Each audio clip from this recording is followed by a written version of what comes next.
এটাকে কি বলে? নীলশর্মা কি, এটার নাম কি? এই গিরিপথ দিয়ে আমাদেরকে পার হতে হবে। খুবই কষ্টকর রাস্তা বন্ধুরা। এখানে যখন আপনারা আসবেন তখন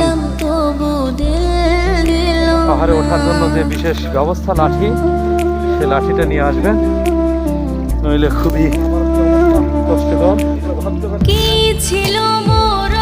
এখানে আমি আপনাদেরকে দেখাচ্ছি কিভাবে যেতে হবে। টিপিক্যাল রাস্তা, পাহাড়টি কেটে আসতে হয়। আমাদের যে গাইডলাইন আছে, এই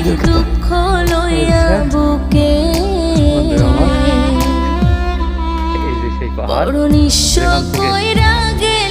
এখান থেকে এখন হয়তো সেই কাঙ্ক্ষিত ঝর্ণা নেই, আপনারা বর্ষার মৌসুমে দেখতে পাবেন। এখনো কিছু কিছু ধীরে ধীরে পানি এখান থেকে প্রবাহিত হচ্ছে বন্ধুরা, দেখতে পাচ্ছেন।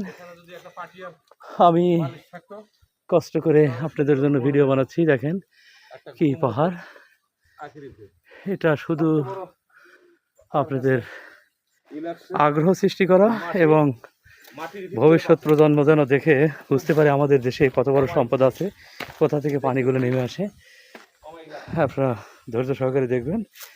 আমি চেষ্টা করছি আপনাদেরকে ভালো করে ঝর্ণাটার দেখানোর। হয়তো সৌভাগ্য হয়েছে যে মৌসুমে এসেছি পুরোপুরি দেখানো যাচ্ছে। বর্ষা মৌসুমে এই জায়গা দিয়ে কখনো হাঁটা সম্ভব হবে না। এই জায়গাতে প্রচণ্ড বেগে পানি নেমে আসবে। এই গিরিপথটা আপনারা দেখেন, ভালো করে দেখেন। এই যে পানি, খোদার সৃষ্টি পানি। আমি সুমন আপনাদেরকে যতটুকু সম্ভব দেখানোর চেষ্টা করছি।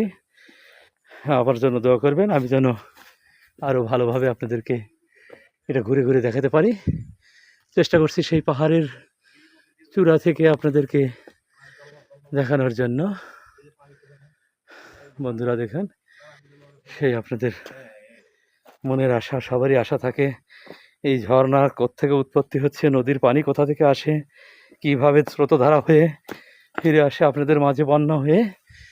আসলে বন্ধুরা, অনেক দুর্গম পথ আমি হারিয়ে ফেলেছি আমার সঙ্গের সাথীদেরকে। এখন আমি তাদেরকে খোঁজার চেষ্টা করব।